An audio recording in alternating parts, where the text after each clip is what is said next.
Hello students, कैसे हो आप सब। उम्मीद है आप सब अच्छे होंगे। बच्चों, क्लास 10th मैथ्स की जो अपनी सीरीज चल रही थी उसमें चैप्टर 1, चैप्टर 2, चैप्टर 3 हो गया। आज से स्टार्ट करेंगे चैप्टर 4। ये चैप्टर 4 की फर्स्ट वीडियो। इसमें क्या बताऊंगा, एक्सरसाइज 4.1 से पहले जो एग्जांपल्स है वो और जो थ्योरी का पार्ट है वो बताऊंगा, ठीक है, जो कि आपको आना चाहिए। ठीक है, तो अब बच्चों शुरू करते हैं। सबसे पहले ना, जो class 10th maths chapter number 4 quadratic equation में 4.1 का इंट्रोडक्शन है, ब्रीफ मतलब एकदम डिटेल में एग्जांपल्स कॉन्सेप्ट सब देखेंगे। तो बच्चों, चैप्टर का क्या नाम है? चैप्टर का अपना नाम है क्वाड्रेटिक इक्वेशन। अब ये जो क्वाड्रेटिक इक्वेशन है ये होता क्या है? तो बच्चों, आपकी एनसीईआरटी कहती है एन इक्वेशन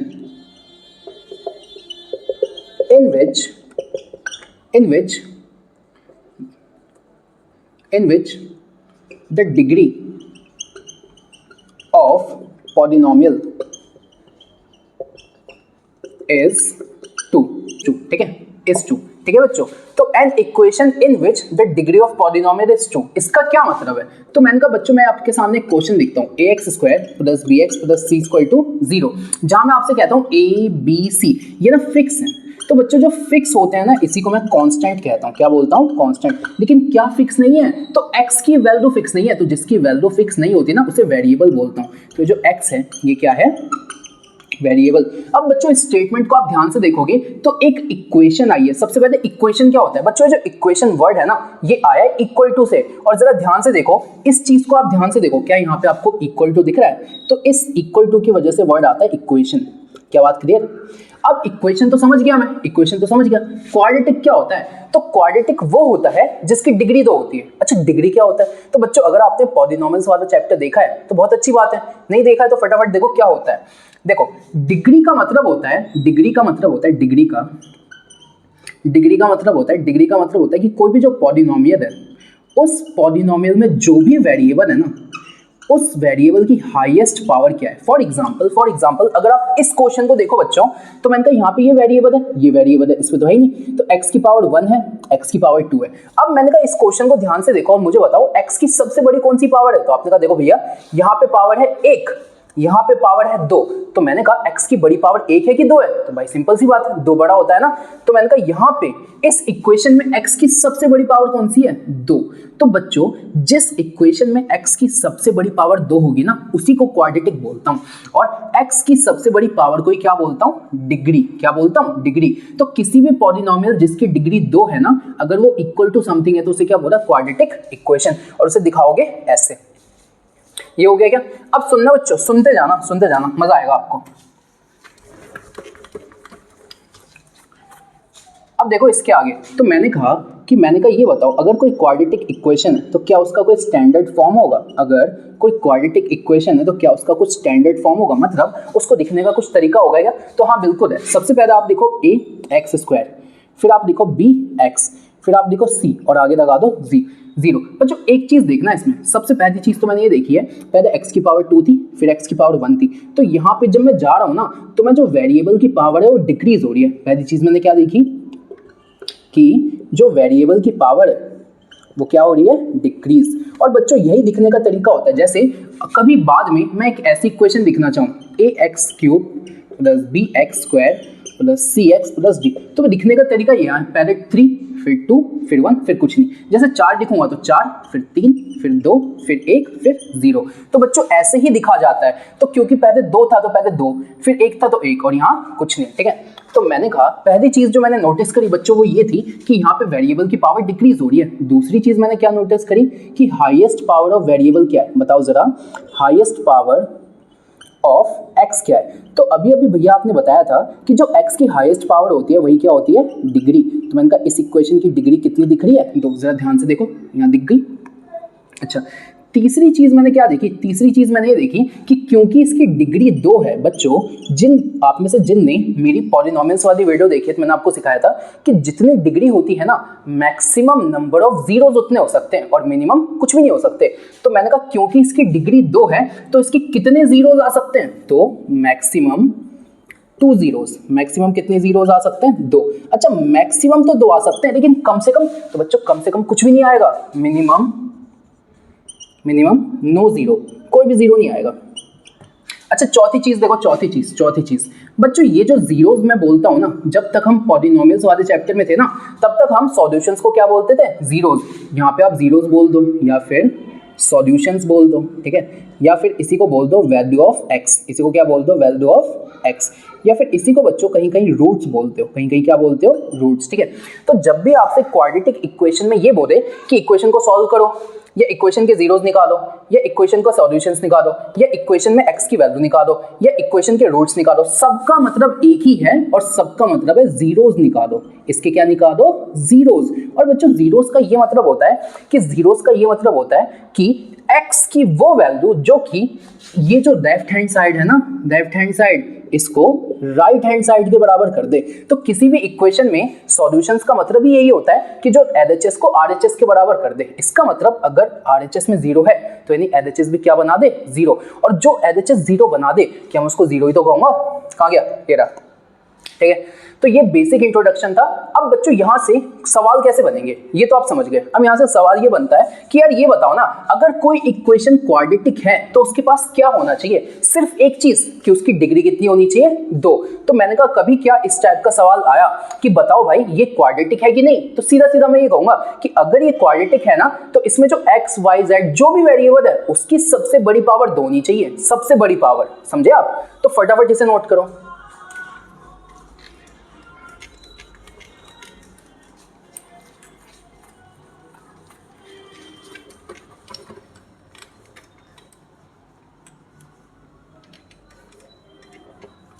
ठीक है, अब देखना बच्चों, अब देखना, अब आगे चलेंगे। अब अगर मैं ये बोलूं आइडेंटिफाई द क्वाड्रेटिक इक्वेशन, कभी मैं आपसे ये पूछूं आइडेंटिफाई द क्वाड्रेटिक इक्वेशन, मतलब मैं ना 4 क्वेश्चंस लिखता हूं, मुझे बताना कौन से क्वाड्रेटिक हैं और कौन से नहीं है, ठीक है। पहला क्वेश्चन,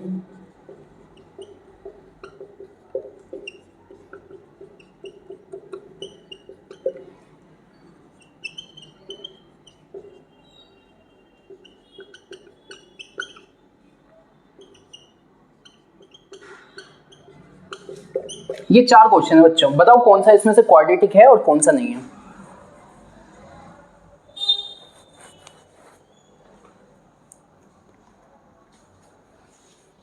ठीक है, हो गया। तो अगर आपको और टाइम चाहिए तो मैं हट रहा हूं, वीडियो पॉज कर लो। ठीक है, शुरू करते हैं। मैंने कहा अगर क्वाड्रेटिक है तो डिग्री कितनी होनी चाहिए, 2, यानी जो भी वेरिएबल है उसकी सबसे बड़ी पावर क्या होनी चाहिए, 2। देखो पहले क्वेश्चन को देखो, तो मैंने कहा यहाँ पे वेरिएबल है x, यहाँ पे भी क्या है x, इसकी पावर है 1, इसकी पावर है 2।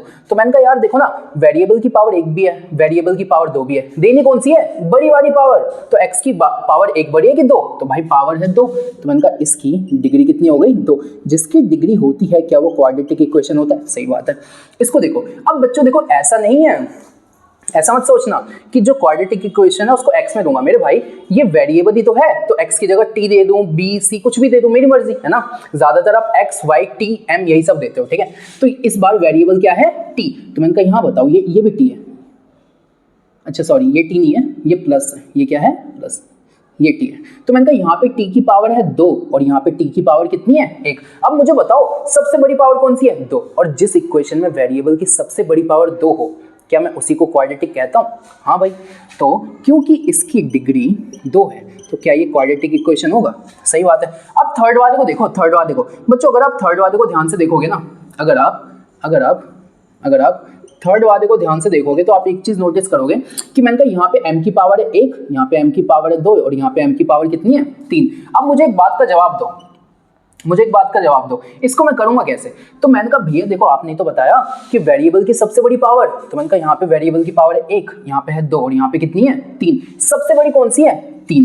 यानी बच्चों इस इक्वेशन की जो डिग्री है ना वो 3 है। लेकिन क्या वो इक्वेशन जिसकी डिग्री 3 है उसे क्वाड्रेटिक बोलूंगा, तो नहीं भैया, जिसकी 2 होती है उसे बोलता हूँ क्वाड्रेटिक, लेकिन इसकी तो 3 है तो इसे क्वाड्रेटिक नहीं बोलूंगा, इसे क्या बोलूंगा, क्यूबिक। तो अगर ये क्यूबिक है तो क्या एक क्वाड्रेटिक इक्वेशन है, नहीं है। चौथे को देखो, तो मैंने कहा x की पावर 1 है, 2 है, तो सबसे बड़ी पावर क्या है, 2। तो इसकी डिग्री भी कितनी हो गई, 2। जिसकी डिग्री 2 होती है क्या वो क्वाड्रेटिक इक्वेशन होता है, सही बात है। फटाफट बच्चों इसे नोट करो, इसके बाद मैं साइड हो जाता हूँ, इसे नोट करो। इसके बाद एनसीईआरटी के जो 2 एग्जांपल्स है 1 और 2 इसे कराऊंगा और यहाँ इस वीडियो को खत्म करेंगे। और जो नेक्स्ट है उसमें 4.1 सॉल्व करेंगे, इसे नोट करो, मैं साइड हो रहा हूँ। बच्चों चलेंगे एग्जाम्पल नंबर 1 पे, इसे देखते हैं। तो बच्चों एग्जाम्पल नंबर 1 जो है ना, उसको आप पढ़ोगे तो ये लिखा है कि एग्जाम्पल नंबर 1 के दो पार्ट है, पार्ट 1 पार्ट 2। तो इसमें क्या बोला है कि जो दोनों पार्ट है ना उसको पढ़ो और उससे इक्वेशंस बनाओ, और जो इक्वेशन होगी कैसे होगी, क्वाड्रेटिक इक्वेशन। लेकिन उसको सॉल्व नहीं करना, सिर्फ आपको ये करना है कि जो भी सिचुएशन दी है ना इसको मैथमेटिकली यानी एक क्वाड्रेटिक इक्वेशन में सॉल्व करके रख दो बस, ठीक है। तो आओ करते हैं। तो बच्चों एग्जाम्पल नंबर 1 में दो पार्ट है। फर्स्ट देखो, एक है जॉन, एक है जीवंती, ठीक है। एक है जॉन, एक क्या है जीवंती। नाम देख रहे हो, खतरनाक खतरनाक। जॉन और जीवंती जो है दोनों के पास टोटल 45 मार्बल्स है, मतलब एक जॉन भाई साहब है, एक जीवंती बहन जी है, ठीक है। तो जो दोनों के पास टोटल मार्बल्स हैं, जो मार्बल्स के पत्थर होते हैं, टोटल गिन के कितने, 45, ठीक है। अब आगे क्या हो रहा है, दोनों ने ना 5-5 मार्बल्स खो दिए, वाह भाई। और अब क्या हुआ कि बताओ, पहले उन पे टोटल 45 थे, तो जॉन पे कुछ होंगे, जीवंती पे कुछ होंगे। अब जॉन ने भी 5 खो दिए, जीवंती ने भी 5 खो दिए, तो जॉन पे पहले जितने थे क्या उसमें से 5 कम हो गए। सेम जीवंती पे पहले जितने थे उसमें से 5 कम हो गए। अब उसने कहा है कि अब उनके पास जितने हैं ना, जितने भी हैं, जब उनका प्रोडक्ट करोगे ना, जब देखो product of number of marble they have now is 124, मतलब अब जितने भी मार्बल्स हैं उन दोनों पे उनका प्रोडक्ट करोगे तो 124 आ रहा है। इसको मैथमेटिकली यानी एक क्वाड्रेटिक इक्वेशन बना के दिखाओ। तो बच्चों सबसे पहले मैं कहता हूं कि जॉन के पास अगर x मार्बल्स हैं तो ये कहूंगा that John has x marbles. क्या मैं ऐसा कह सकता हूं? अब बच्चों मेरे को एक बात का जवाब दो कि जो जॉन है और जो जीवंती है उन दोनों के पास टोटल मिला के कितने मार्बल्स हैं, 45। जॉन के पास कितने हैं, x, तो जीवंती के पास कितने होंगे? तो क्या मैं ये नहीं कह सकता जो जीवंती है उसके पास 45 माइनस x मार्बल्स होंगे? क्या मैं ऐसे कह सकता हूँ? देखो ना, x को उधर भेजो, तो क्या मैं ये कह सकता हूँ जो जीवंती है उसके पास 45 जो जीवंती है उसके पास 45 माइनस x मार्बल्स होंगे। बात क्लियर है? तो जॉन के मार्बल्स आ गए और जीवंती के आ गए। अब उसके बाद क्या बोला, अब उसके बाद ये तो उन पे पहले से मार्बल्स थे, अब दोनों ने 5-5 मार्बल खो दिए ना, तो ये पहले के थे। अब इसके आगे number of marbles they have now, अब कितने? तो अगर मैं जॉन की बात करूं, जॉन तो उस पर पहले कितने थे, x, लेकिन उसने कितने खो दिए, 5। अगर मैं जीवंती की बात करूं, जीवंती की, तो उस पर पहले कितने थे, 45 माइनस x, लेकिन उसने भी कितने खो दिए, 5। तो बच्चों 45 में से 5 गया तो ये आ गया 40, तो ये हो गया 40 माइनस x। इसका मतलब देखो ये था यहाँ से, फिर यहाँ से, अब इसके आगे देखो, इसके आगे। अब मैंने कहा देखो आगे उसने कहा है कि जॉन और जीवंती पे टोटल जितने अब है ना उनका कर दो मल्टीप्लाई। तो जॉन पे अब कितने हैं, जॉन पे अब कितने हैं, x माइनस 5, और जीवंती पे कितने हैं, 40 माइनस x, ठीक है। और इनका जब प्रोडक्ट करोगे तो 124 मिलेगा। अब इसको सॉल्व करना है। तो बच्चों कुछ नहीं करना, देखो ये जो इस टाइप के क्वेश्चन होते हैं ना वो कुछ ऐसे होते हैं, मैं यहाँ बता दूँ तो a प्लस बी प्लस सी ऐसे होता है। तो ए की बी से भी होती है, ए की सी से भी होती है, फिर इसकी इससे भी होती है, इसकी इससे भी होती है, बात वही है, ठीक है। तो यहाँ पे हमें ये करना था कि ना हमें सबकी सबसे मल्टीप्लाई कर देनी है। फॉर एग्जांपल इस x की जो मल्टीप्लाई है ना वो इस 40 से भी होगी, और इसी x की मल्टीप्लाई इस x से भी होगी, इस 5 की मल्टीप्लाई इससे भी होगी, और इसकी इससे भी होगी। तो बच्चों मैंने कहा जब x की 40 से होगी तो क्या 40x लिख दूं? जब x की x स्क्वायर से होगी, मतलब x की x से होगी तो क्या आ गया x स्क्वायर। लेकिन बच्चों इसका साइन क्या है, नेगेटिव। फिर मैंने कहा ये 5 नहीं है, ये -5 है, तो 40 पंचे 200, 200 तो आ गया, लेकिन माइनस का, और माइनस माइनस क्या हो गया, प्लस, और ये कितना हो गया 5x। ये किसके बराबर है, 124 के। क्या बात क्लियर है? अब बच्चों मेरे को एक बात बताओ, इसको मैं और अच्छे से ऐसे लिख सकता हूँ -x²। अब आप यहाँ देखो 40x और 5x कितने हो गए, 45x, ऐसे कह दिया। अब क्या बचा, ये हो गया, ये हो गया, ये हो गया, यहाँ बचा -200 और यहाँ आ गया 124। अब बच्चों ये जो 124 है ये इधर प्लस का है, तो इधर आगे क्या हो गया माइनस का, तो -200 माइनस 124 किसके बराबर आ गया, 0 के, ठीक है। तो फटाफट इसे नोट करो, इसके आगे बताता हूँ, ठीक है। अब बच्चों देखो मेरे को थोड़ी सी जगह चाहिए थी तो मैं इसे मिटा देता हूँ। तो यहाँ से जो मेरे पास इक्वेशन आई है वो ये आई है, -x² plus 45x minus 200 minus 124 किसके बराबर है, 0 के, ठीक है। अब देखना ध्यान से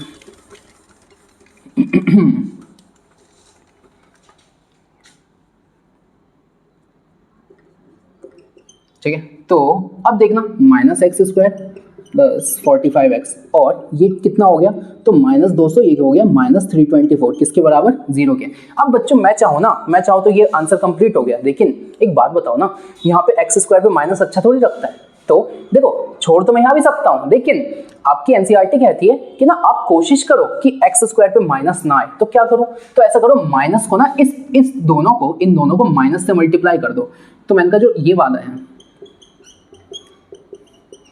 इसको भी किससे मल्टीप्लाई कर दो, -1 से, और ये जो 0 है इसको भी कितने से कर दो, -1 से। ऐसा आप कर सकते हो। तो मैंने कहा ये -1 इससे भी मल्टीप्लाई होगा, इससे भी होगा और इससे भी होगा। तो माइनस माइनस प्लस, अब ये हो गया x square plus minus minus 45x और माइनस माइनस प्लस 324, और 0 से कुछ होता है तो आंसर क्या, 0। अब बच्चों उसने ये कहा था कि जो भी आपके पास स्टेटमेंट है ना, उसको आप एक क्वाड्रेटिक इक्वेशन के फॉर्म में बना के उसकी एक मैथमेटिकल रिप्रेजेंटेशन दे दो और रुक जाओ, क्योंकि इसके आगे इसका निकालना है सॉल्यूशंस, और वो तो आपने अभी सीखा ही नहीं है, समझे आप। तो यहीं पे आपको खत्म करना था। आपने कहा था कि इस जो सिचुएशन है ना, इसको मैथमेटिकली रिप्रेजेंट करो, तो ये है उसकी मैथमेटिकल रिप्रेजेंटेशन। समझ आ गया, ये पहला एग्जांपल था। दूसरे पे चलते हैं। तो बच्चों अब चलते हैं एग्जांपल नंबर 1 के सेकंड पार्ट पे। देखो इसमें क्या बोलता है, एग्जांपल नंबर 1 का जो सेकंड पार्ट है इसमें बोलता है कॉटेज इंडस्ट्री, ठीक है। तो एक कॉटेज की इंडस्ट्री है जो कि कुछ टॉयज बनाती है एक दिन में, मतलब सर्टेन नंबर ऑफ टॉयज कुछ बनाती होगी। अब कह रहा है the cost of production of each toy, मतलब हर एक टॉय का जो कॉस्ट ऑफ प्रोडक्शन है ना, वो कैसे निकलता है। तो जो ओनर है उसने कहा ऐसा करो ऐसा करो आप कि अगर आपको एक टॉय का कॉस्ट ऑफ प्रोडक्शन चाहिए ना, तो एक दिन में जितने टॉयज बनते हैं उसमें से 55 को माइनस कर दो 55 को, वो एक टॉय का कॉस्ट ऑफ प्रोडक्शन है। क्या बोला उसने कहा एक टॉय का चाहिए ना, ऐसा करो कि ना जो इंडस्ट्री है उसमें जितने भी टॉयज बनते हैं उसमें से 55 माइनस करो। मतलब अगर एक टॉय का कॉस्ट चाहिए ना, तो ऐसे करो भाई कि ना अगर एक दिन में 100 टॉयज मिलते हैं तो इसमें से 55 माइनस करो, यानी एक टॉय का कॉस्ट कितना हो गया, 45। तो उसने कहा अगर तुम्हें एक टॉय का कॉस्ट चाहिए ना, तो तुम ऐसा करो कि जितने भी टॉयज बनते हैं ना एक दिन में उसमें से 55 माइनस करो। तो उसने कहा the cost of production of each toy was found to be 55 minus the number of toys produced in a day। ये मतलब था, ठीक है। अब इसे करते हैं। तो बच्चों इसको करोगे कैसे, तो सबसे पहले ये मान लो ना कि एक दिन में जितने भी टॉयज बनते हैं वो x है, तो that number of toys produced in one day, ये क्या हो गया, x। अब मैंने कहा एक दिन में जितने टॉयज बनते हैं उसका नाम क्या हो गया, x, ठीक है। अब मुझे एक टॉय का कॉस्ट चाहिए, कॉस्ट ऑफ वन टॉय, मतलब एक टॉय का कॉस्ट चाहिए। तो क्या उसने ही तो बोला भाई, क्वेश्चन नहीं बोला ना कि देखो एक दिन में जितने भी टॉयज बनते हैं उसमें से 55 माइनस करोगे तो एक टॉय का कॉस्ट आएगा। तो मैंने कहा x टॉय बनते हैं और उसमें से 55 माइनस कर दिया, तो क्या ये एक टॉय का कॉस्ट आ गया। बात क्लियर है। अब उसने कहा एक दिन में टोटल कॉस्ट ऑफ प्रोडक्शन है 750 रुपए। मतलब बच्चों उसने ये कहा कि सबसे पहले ना एक दिन में x नंबर ऑफ टॉयज बनते हैं, ठीक है, और एक टॉय का कॉस्ट है x माइनस 55। अब उसने ये कहा कि अगर मैं एक दिन का हिसाब लगाऊं ना, तो जितने भी टॉयज बनते हैं और जितना भी खर्चा आता है, शाम में जब मैं हिसाब देखने बैठता हूं तो एक दिन में 750 रुपीज खर्च होते हैं कंपनी के इन टॉयज को बनाने में। तो ये बताओ भाई, इसको ना मैथमेटिकली रिप्रेजेंट करो, कैसे करोगे। तो मेरे को एक बात बताओ बच्चों, किसी एक दिन में इतना खर्चा आता है, तो मैंने कहा जो टोटल कॉस्ट है वो कैसे आता है। तो मैंने कहा कॉस्ट ऑफ वन टॉय, मतलब एक टॉय में कितना खर्चा आता है इनटू नंबर ऑफ टॉयज। मैंने बोला अगर मुझे टोटल कॉस्ट चाहिए तो मैं यही तो बोलूंगा कि कितने खिलौने हैं और एक का क्या रेट है, यही तो करूंगा कि कितने खिलौने हैं और एक का क्या रेट है, और जब दोनों को मल्टीप्लाई कर दूंगा तो क्या टोटल कॉस्ट आ जाएगी। और मुझसे यही पूछा है, समझे। तो अब देखो टोटल कॉस्ट है क्या। तो बच्चों मैंने कहा कि ना कॉस्ट ऑफ वन टॉय, जब मैं इसमें नंबर ऑफ टॉय इसको मल्टीप्लाई करूंगा तो मेरे पास क्या आ जाएगी, टोटल कॉस्ट। मतलब मैंने कहा एक पार्ले जी का बिस्किट है 5 रुपए का, तो दो कितने के होंगे, तो भाई कितने के होंगे, 10। तो ये हो गया एक का कॉस्ट और ये हो गया नंबर और ये हो गया टोटल। एक का कॉस्ट, नंबर और टोटल, समझे। अब एक का कॉस्ट है कितना, तो बच्चों ये है x माइनस 55 और टोटल नंबर ऑफ टॉयज बन कितने रहे x, और ये किसके बराबर दे रखा है 750 के बराबर दे रखा है। अब भाई सॉल्व करो, तो जब x की इससे होगी, देखो x की इससे भी होगी और इसकी भी होगी, तो x और x क्या हो गया x स्क्वायर माइनस 55x, ये कितना हो गया 750, इधर देखो x square minus 55x minus 750 is equal to 0। तो बच्चों क्वेश्चन में मेरे से ये बोला था कि जो भी स्टेटमेंट है ना उसको मैथमेटिकली रिप्रेजेंट कर दो, तो ये मैंने कर दिया। ठीक है, फटाफट इसे नोट करो, नेक्स्ट पे चलते हैं। अब बच्चों चलेंगे एग्जाम्पल नंबर 2 पे। देखो एग्जाम्पल नंबर 2 में क्या बोला है, एग्जाम्पल नंबर 2 में अपने से ये कह रहा है कि ना आपके पास 4 क्वेश्चंस हैं, ठीक है, और इन चारों क्वेश्चंस में आप बस ये चेक करो कि क्या ये क्वाड्रेटिक इक्वेशन है, हाँ या ना। तो मैंने आपको अभी भी थोड़ी देर पहले बताया था कि क्वाड्रेटिक इक्वेशन होने के लिए डिग्री कितनी होनी चाहिए 2, तो जिसकी डिग्री 2 होगी इनमें से वो होगा और जिसकी नहीं होगी वो नहीं होगा। तो चलो पहले वाले को देखते हैं। तो पहला वाला क्वेश्चन क्या है, x माइनस 2 का whole square plus 1 equal to 2x minus 3। ठीक है, अब बच्चों देखो ना a माइनस बी है, तो ये a माइनस बी का होल स्क्वायर क्या होता है a square plus b square minus 2ab, तो वही यहाँ पे लगाता हूँ। तो वापस से मैं इसको एक्सपेंड करूँ तो ये हो जाएगा a square plus b square minus 2 into a into b plus 1 equal to 2x minus 3। ठीक है, तो x स्क्वायर प्लस ये हो गया 4, 2 2 ये हो गया 4x plus 1 equal to 2x minus 3। अब देखो यार, तो ये हो गया एक्स स्क्वायर माइनस 4x, 4 और 1 ये हो गया 5, ये हो गया 2x माइनस 3। इन दोनों को इधर ले आओ, तो x square minus 4x plus 5, ये प्लस इधर जाके माइनस और माइनस इधर आके प्लस एक्स स्क्वायर। अब देखो minus 4 minus 2 minus 6x plus 5, तो ये हो गया 8।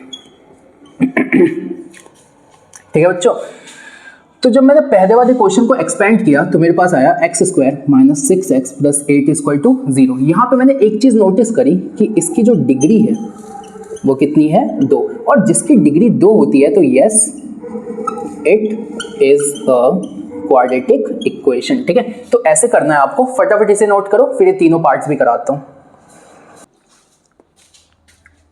ठीक है, हो गया।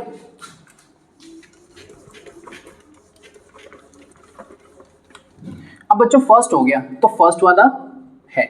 सेकंड वाले को देखते हैं। तो सेकंड है x into x plus 1 plus 8 equal to x plus 2, और ये क्या है x माइनस 2। तो बच्चों इसको पहले सॉल्व करते हैं। तो मैंने कहा देखो ये इससे भी होगा और इससे भी, तो ये हो गया x square plus x plus 8। अब यहाँ आप देख रहे हो, तो बच्चों आपने एक फॉर्मूला पढ़ा होगा a प्लस बी और a माइनस बी, क्या होता है a square minus b square. तो फर्स्ट है a और ये है b, तो ये हो गया एक्स स्क्वायर माइनस 2 का स्क्वायर। ठीक है, देखो ना a plus b a minus b, तो हो गया x square plus x plus 8 equal to x square minus 4। ठीक है, अब इन दोनों को इधर ले आओ, तो x square plus x plus 8 minus x square plus 4 equal to 0। अब इसके पीछे भी 1 है, इसके पीछे भी 1 है, इससे ये कट गया। अब बच्चों यहाँ पे ना बहुतों को कंफ्यूजन होते है क्या कट रहा है, तो मेरे भाई सुनो, पावर सेम होनी चाहिए कटने के लिए। यहाँ पे भी x की पावर 2 थी, यहाँ पे भी x की पावर 2 थी, यहाँ भी एक पीछे था, यहाँ भी एक पीछे था, लेकिन ये प्लस में था, ये माइनस में था, तो ये कट गया। अब क्या बचा, x प्लस और 8 और 4 12, ये बचा।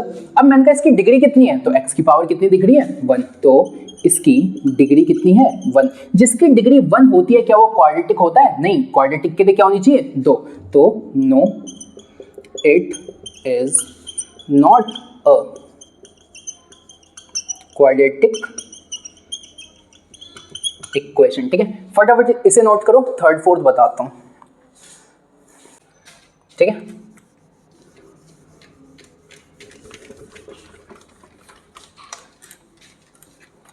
अब थर्ड वाले को देखते हैं। थर्ड वाले को, तो थर्ड में क्या लिखा हुआ है x into 2x plus 3 equal to x square plus 1। अब बच्चों ये इससे भी होगा और इससे भी होगा, तो ये हो गया 2x square plus 3x equal to x square plus 1। देखो x स्क्वायर 3x, अब इन दोनों के इधर ले, तो 2x square plus 3x minus x square minus 1 equal to 0। अब मैंने अभी भी तुम्हें बताया पावर सेम होनी चाहिए कटने के लिए, तो इसके पीछे 2 है, इसके पीछे 1 है, तो 2x स्क्वायर में से एक एक्स स्क्वायर तो कट गया, यहाँ बचा 3x और यहाँ बचा माइनस 1 इक्वल टू 0। 2 में से एक गया तो 1x स्क्वायर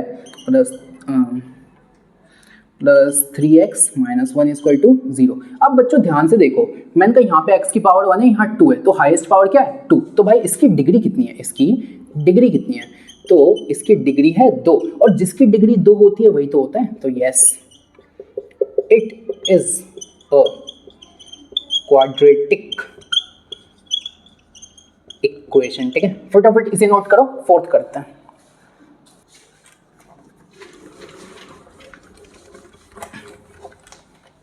अब फोर्थ देखो, फोर्थ तो फोर्थ वाला क्या लिखा हुआ है?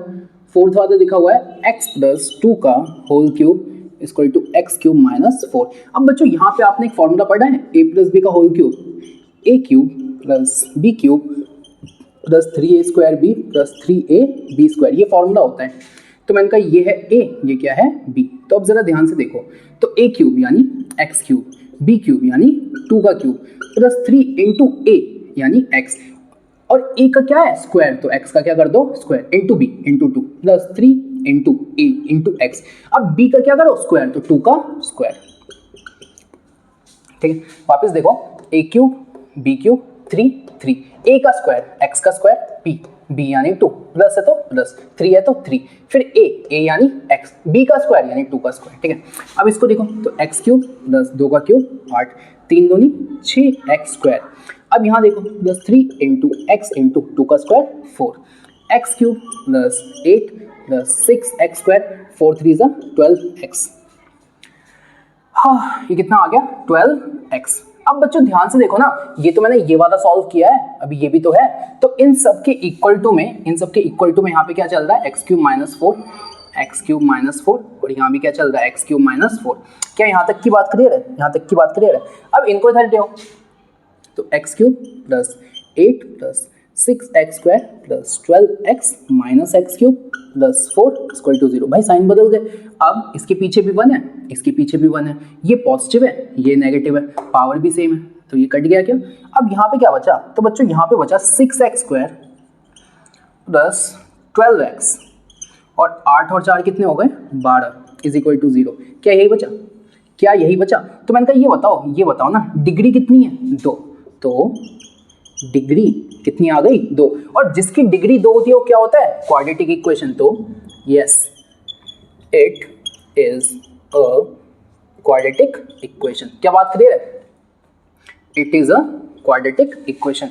ठीक है बच्चों, तो यहाँ पे अब मैं साइड होता हूँ, इसे दिख लेना, 4.1 का इंट्रोडक्शन खत्म होता है, ज़्यादा कुछ था नहीं। अगर आपको वीडियो थोड़ा फास्ट लगा होगा तो आप इसको फास्ट फॉरवर्ड में मत देखना, इसको नॉर्मल स्पीड में देखना। लेकिन जिन बच्चों को वीडियो स्लो लगती है ना, वो आप इसको 1.25, 1.5 को 2x पे भी देख सकते हो, वो आप पे डिपेंड करता है। ठीक है, तो बच्चों यहाँ पे 4.1 का इंट्रोडक्शन खत्म होता है। ठीक है, और एकदम डिटेल में मैंने सब कुछ बताया है। जो नेक्स्ट वीडियो होगी उसमें 4.1 की एक्सरसाइज को सॉल्व करवाऊंगा। ठीक है, तो इसको फटाफट देखो आप, और जो आपको अच्छा लगे वो कमेंट करके ज़रूर बताना। मैं कमेंट पढ़ता हूँ, भले मैं रिप्लाई नहीं कर पाता, लेकिन मैं कमेंट पढ़ता हूँ, मुझे अच्छा लगता है।